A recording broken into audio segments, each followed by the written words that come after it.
Hello മക്കൾസ്, welcome back to silent learning. It's me JK. എന്റെ പൊന്നു മക്കളെ, നമ്മൾ ക്രിസ്മസ് എക്സാം തുടങ്ങി അവസാനിക്കേ. നിങ്ങൾ എല്ലാവരും പ്രതീക്ഷയോടെ കാത്തിരിക്കുന്ന നമ്മുടെ ഫിസിക്സിന്റെയും കെമിസ്ട്രിന്റെയും എക്സാം നാളെയാണ്.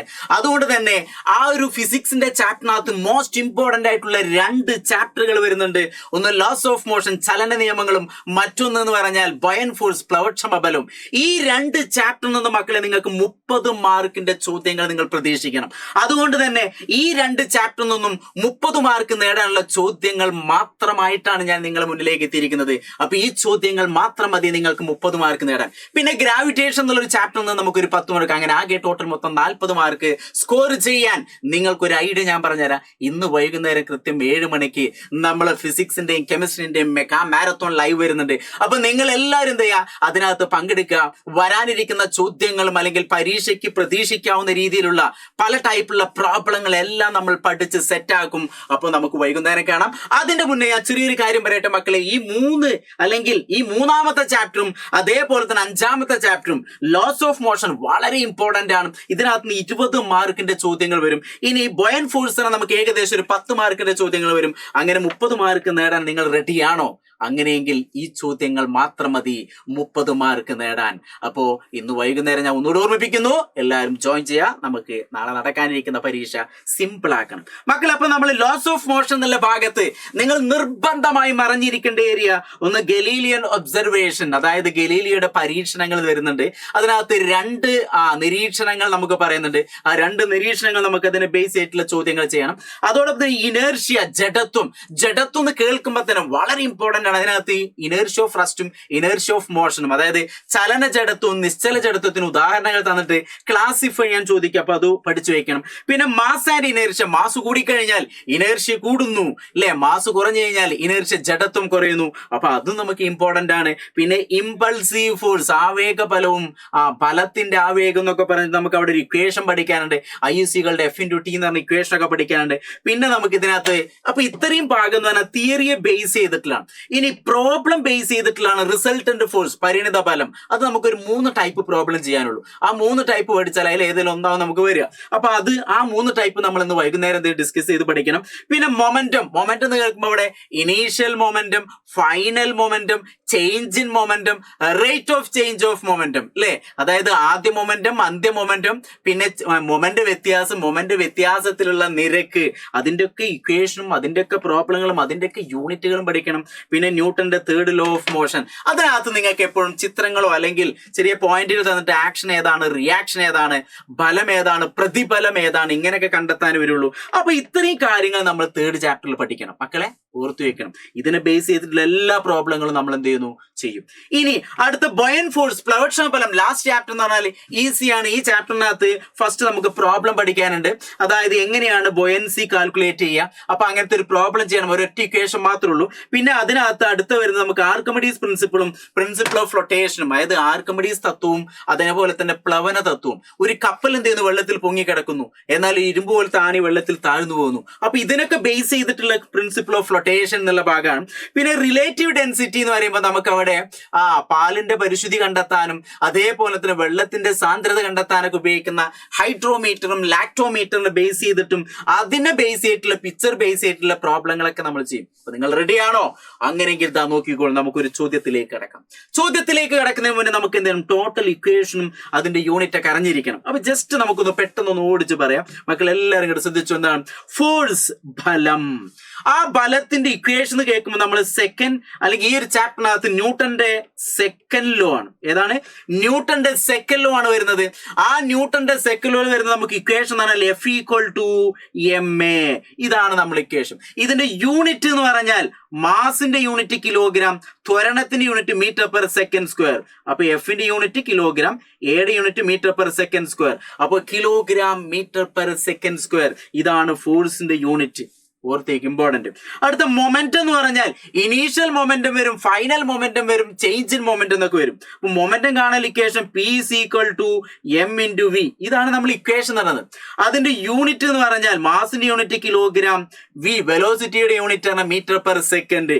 അപ്പൊ ഇതും ഓർത്തു വെക്കണം. ഇവിടെ നമുക്ക് P=mu. അതേതാണ്?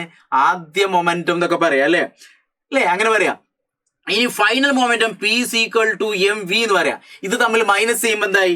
Change in momentum. അപ്പൊ ചേഞ്ച് ഇൻ മൊമെന്റം എന്ന് പറഞ്ഞാൽ m V minus M u. ഇതിന്റെ യൂണിറ്റും കിലോഗ്രാം മീറ്റർ പെർ സെക്കൻഡ് തന്നെയാണ് വരിക.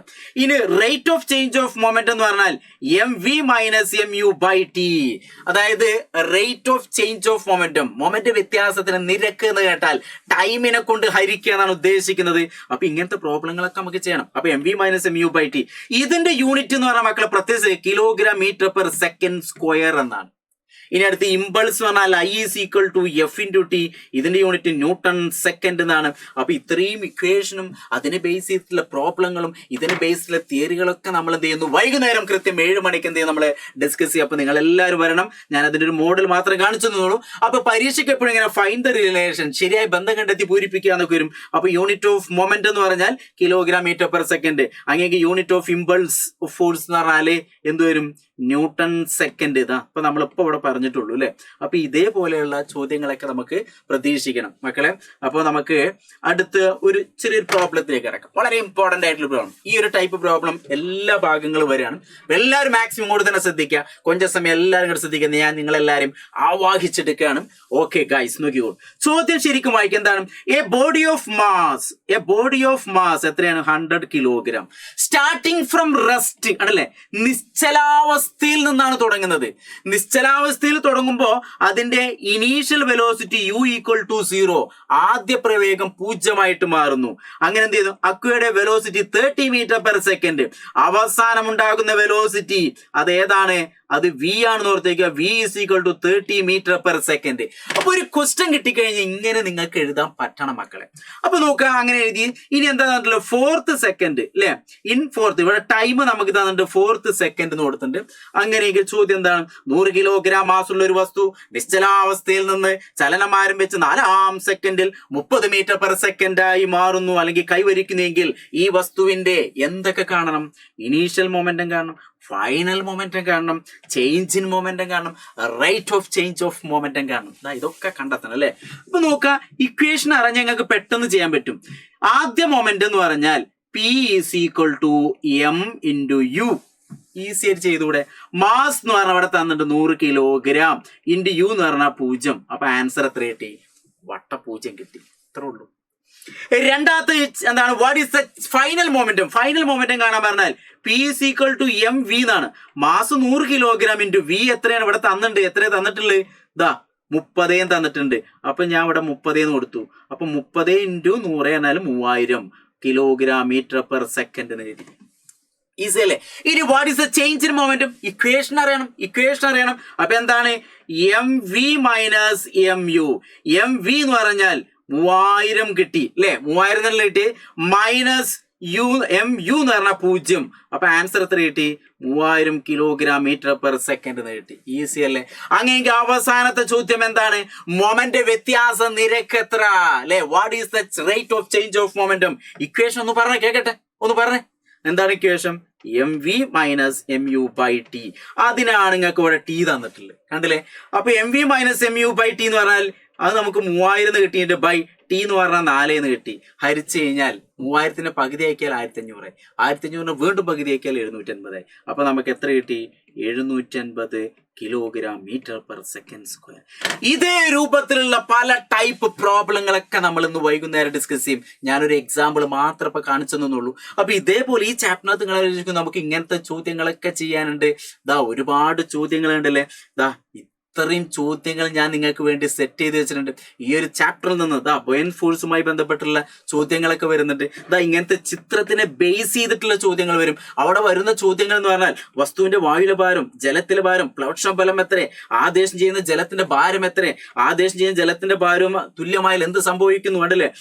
Wait in object in air, അങ്ങനെ ഓരോ ക്വസ്റ്റ്യനുകളും വരുന്നുണ്ട്. അതേപോലെ ഇങ്ങനെ ഒരു ചിത്രം തന്നെ അവിടെ ബോയൻസി ഫോഴ്സ് എവിടെയാണ് കൂടുതൽ, അതുപോലെ ഇങ്ങനെ 2 ചിത്രങ്ങൾ തന്നെ അതിൽ ഹൈഡ്രോമീറ്റർ ഏതാണ്, ലാക്ടോമീറ്റർ ഏതാണ്, റിലേറ്റീവ് ഡെൻസിറ്റി വെച്ച് പ്രോബ്ലം ചെയ്യാൻ പറയും. ഇങ്ങനെ കണ്ടല്ലേ, ഇപ്പൊ ഒരു ക്വസ്റ്റ്യൻ ആണല്ലേ, തടാകത്തിൽ സ്ഥിതി ചെയ്യുന്ന ഒരു ബോട്ട് 6000 കിലോഗ്രാം ജലം ആദേശം ചെയ്യുന്നെങ്കിൽ ബോട്ടിൽ അനുഭവപ്പെടുന്ന പ്ലവക്ഷ ബലം എത്രയായിരിക്കും? ഒരു കൺഫ്യൂഷൻ അല്ലേ? ഇതൊക്കെ നമ്മൾ എന്ത് ചെയ്യും ഇന്ന് വൈകുന്നേരം ഡിസ്കസ് ചെയ്യുന്നതാണ്. അപ്പൊ ഇതിനെ ബേസ് ചെയ്തിട്ടുള്ള ചോദ്യങ്ങളൊക്കെ ഇങ്ങനെ വരാൻ സാധ്യതയുള്ള എല്ലാ ചോദ്യങ്ങളുണ്ട്. ആ ഉപകരണത്തിന്റെ പേരെന്താണ്, അതിന്റെ വർക്കിംഗ് പ്രിൻസിപ്പിൾ എന്താണ്, ഇങ്ങനെയുള്ള ചോദ്യങ്ങളൊക്കെ ഞാൻ സെറ്റ് ചെയ്ത് വെച്ചിട്ടുണ്ട്. ഒരു ഹൈഡ്രോമീറ്ററിനെ ബേസ് ചെയ്ത് ചോദിക്കാൻ സാധ്യതയുള്ള എല്ലാ ചോദ്യങ്ങളും ഞാൻ സെറ്റ് ചെയ്തിട്ടുണ്ട്. അപ്പൊ ഇത്രയും കാര്യങ്ങൾ എന്ത് ചെയ്യാം നമുക്ക് മക്കളെ ഒന്നുകൂടി ഞാൻ ഓർത്ത് വയ്ക്കുന്നു. അതായത് ചാപ്റ്റർ 3യും ചാപ്റ്റർ 5ഉം നിങ്ങൾക്ക് 30 മാർക്കുള്ള ചോദ്യങ്ങൾ വരിക. ആ 30 മാർക്കുള്ള ചോദ്യങ്ങൾ ഞാൻ സെറ്റാക്കി തരും, അത് ഉറപ്പാണ്. അതുകൊണ്ട് തന്നെ മക്കൾ എന്ത് ചെയ്യുക, ഇന്നത്തെ വൈകുന്നേരത്തെ ലൈവ് നിങ്ങൾ എല്ലാവരും ജോയിൻ ചെയ്യുക. നിങ്ങൾ ജോയിൻ ചെയ്യുന്നതോടൊപ്പം തന്നെ നിങ്ങളെ ഫ്രണ്ട്സിനൊക്കെ കൊണ്ടുവരിക. അങ്ങനെ നമുക്ക് എന്ത് ചെയ്യാം, നാളെ നടക്കാനിരിക്കുന്ന നമ്മുടെ ഫിസിക്സിന്റെയും കെമിസ്ട്രിയുടെയും എക്സാം ഈസി ആക്കി മാറ്റാൻ ഞങ്ങൾ 4 പേരും ഇന്ന് വൈകുന്നേരം ലൈവിൽ വരുന്നു. അപ്പൊ നമുക്ക് എന്ത് ചെയ്യാം, അവിടെ വെച്ച് കാണാം, അടിപൊളിയാക്കാം, പഠിക്കാം, സെറ്റാക്കാം. ഓക്കെ, അപ്പൊ ബൈ.